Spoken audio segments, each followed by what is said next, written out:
رسول اللہ صلی اللہ علیہ وآلہ وسلم نے فرمایا، قیامت کے دن مجھ سے لوگوں میں سب سے زیادہ قریب وہ ہوگا جو مجھ پر سب سے زیادہ درود بھیجے گا۔ جامع ترمذی حدیث نمبر 484۔ حضرت انس رضی اللہ عنہ بیان کرتے ہیں، رسول اللہ صلی اللہ علیہ وآلہ وسلم نے فرمایا، جب کوئی مسلمان شجر کاری کرتا ہے یا کاشت کاری کرتا ہے، پھر کوئی انسان یا پرندہ یا کوئی حیوان اس میں سے کھا لیتا ہے تو یہ اس کے لیے صدقہ ہے۔ مشکوٰۃ شریف حدیث نمبر 1900۔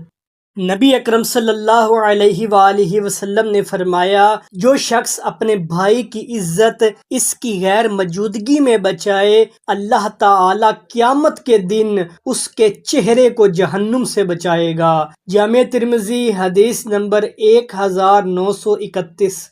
اگر آپ صحیح اور مستند احادیثیں سننا پسند کرتے ہیں تو میرے چینل علی ماہی نزاکت کو سبسکرائب کر لیں تاکہ ہم اسی طرح بار بار ملتے رہیں۔ جزاک اللہ۔